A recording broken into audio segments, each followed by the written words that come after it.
السلام علیکم ورحمۃ اللہ وبرکاتہ۔ بسم اللہ الرحمن الرحیم۔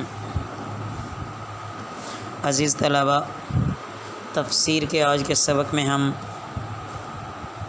سورہ بنی اسرائیل شروع کر رہے ہیں۔ یہ مکی صورت ہے۔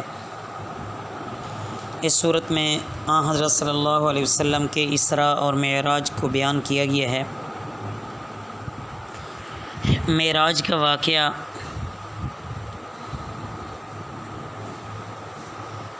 ہجرت سے پہلے پیش آیا۔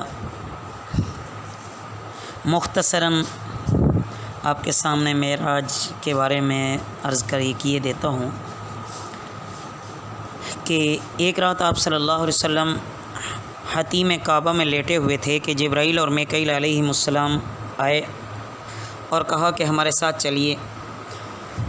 آپ صلی اللہ علیہ وسلم کو براق پر سوار کیا گیا۔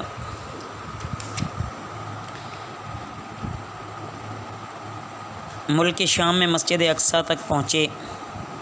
تمام انبیاء سابقین کو آپ صلی اللہ علیہ وسلم نے نماز پڑھائی، ان کی امامت کی۔ جبرائیل علیہ السلام نے اذان دی، صفیں تیار ہوئیں، انتظار ہوا کہ کون نماز پڑھائے۔ جبرائیل علیہ السلام نے آپ صلی اللہ علیہ وسلم کا دست مبارک پکڑ کر آگے کیا، آپ نے نماز پڑھائی، جس میں تمام انبیاء بھی تھے، مرسلین اور ملائکہ بھی تھے۔ پھر آپ صلی اللہ علیہ وسلم کو آسمانوں کی سیر کرائی گئی۔ پہلے آسمان پر حضرت آدم، دوسرے پر حضرت عیسیٰ اور حضرت یحییٰ، تیسرے پر حضرت یوسف، چوتھے پر حضرت ادریس، پانچویں پر حضرت ہارون، چھٹے پر حضرت موسیٰ علیہ السلام، ساتویں پر حضرت ابراہیم علیہ السلام سے ملاقات ہوئی۔ اس کے بعد سدرۃ المنتہا تک تشریف لے گئے۔ راستے میں حوض کوثر پر بھی گزر ہوا۔ پھر جنت میں داخل ہوئے، عجائب و غرائب دیکھے۔ پھر دوزخ آپ کے سامنے پیش کی گئی۔ آپ صلی اللہ علیہ وسلم نے ہر قسم کے عذاب اور سخت اور شدید آگ سے بھری ہوئی تھی وہ دوزخ دیکھی، جس کے سامنے لوہے پتھر جیسی سخت چیزیں کچھ بھی نہیں ہیں۔ اور پھر آپ صلی اللہ علیہ وسلم آگے تشریف لے گئے۔ جبرائیل امین یہیں ٹھہرے، آگے بڑھنے کا ان کو حکم نہیں تھا۔ اور اس وقت آپ صلی اللہ علیہ وسلم کو اللہ عز و جل کی زیارت ہوئی۔ صحیح یہ ہے کہ زیارت فقط قلب سے نہیں بلکہ آنکھوں سے ہوئی۔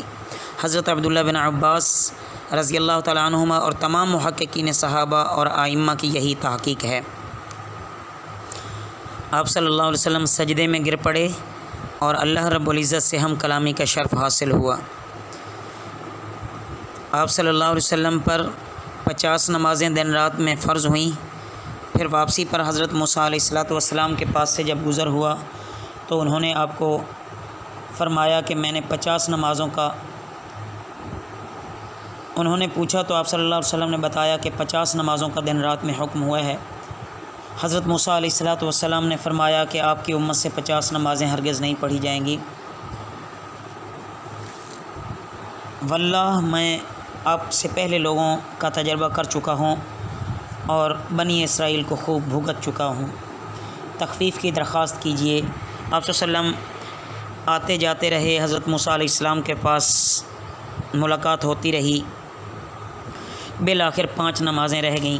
حضرت موسیٰ علیہ السلام نے پھر بھی فرمایا کہ آپ کی امت 5 بھی نہیں پڑھ سکے گی۔ تو آپ صلی اللہ علیہ وسلم نے فرمایا کہ اب تخفیف کی درخواست کراتے ہوئے میں شرما گیا ہوں، اب میں نہیں جا سکتا، بس اب میں راضی ہوتا ہوں اور تسلیم کرتا ہوں۔ تو اس وقت ایک پکارنے والے نے اللہ تعالیٰ کی جانب سے پکارا کہ میں نے اپنا فرض جاری کر دیا اور اپنے بندوں سے تخفیف کر دی۔ یہ 5 ہیں، ثواب میں 50 ہیں۔ میرے یہاں بات نہیں بدلی جاتی، یعنی 50 کا اجر مقدر تھا تو اس میں تبدیلی اور کمی نہیں ہوئی۔ اس کے بعد آپ صلی اللہ علیہ وسلم واپس آئے، براق پر سوار ہو کر مکہ معظمہ کی طرف تشریف لے چلے۔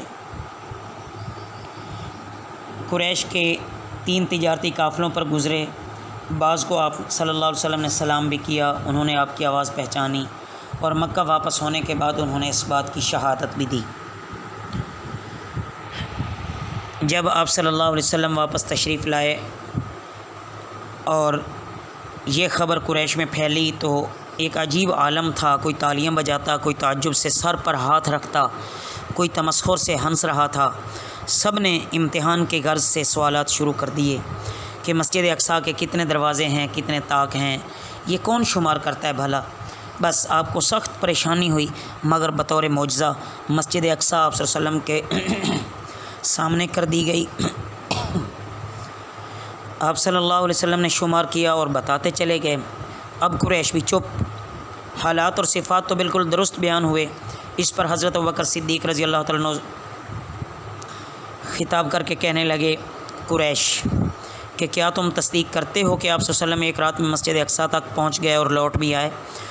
حضرت صدیق اکبر رضی اللہ تعالیٰ عنہ نے فرمایا، میں اس سے بھی زیادہ بعید چیزوں میں بھی آپ صلی اللہ علیہ وسلم کی تصدیق کرتا ہوں۔ میں ایمان لاتا ہوں کہ صبح اور شام ذرا سی دیر میں آپ کو آسمانی خبریں پہنچ جاتی ہیں، تو پھر اس میں کیا تردد ہو سکتا ہے؟ قریش نے اپنے تجارتی قافلوں سے، ان تجارتی قافلوں کے متعلق آپ صلی اللہ علیہ وسلم سے سوالات کیے، آپ نے جوابات دیے، پھر ان قافلوں نے بھی آپ کے بیانات کی تصدیق کی۔ جب ان کے پاس کوئی اور راستہ نہ بچا، ہر ایک جواب ان کے پاس پہنچ گیا اور لاجواب ہو گئے، تو پھر یہ کہنے لگے کہ یہ جی سحر ہے اور آپ صلی اللہ علیہ وسلم ساحر ہیں، جادوگر ہیں، الیاذ باللہ۔ تو بہرحال یہ انتہائی اختصار کے ساتھ آپ کے سامنے معراج کا واقعہ عرض کیا گیا ہے۔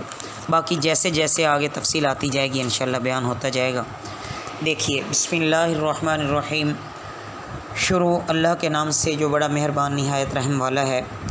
سبحان الذی، پاک ہے وہ ذات، اسرا جو لے گیا، بعبدہ اپنے بندے کو، لیلاً راتوں رات، من المسجد الحرامی مسجد حرام سے، الی المسجد الاقصیٰ مسجد اقصیٰ تک، الذی جس کو بارکنا برکت دی ہم نے، حولہ اس کے ارد گرد، لنوریہ تاکہ دکھا دیں ہم اس کو، من آیاتنا اپنی نشانیوں سے، انہ هو السمیع البصیر، بے شک وہ سننے والا ہے، دیکھنے والا ہے۔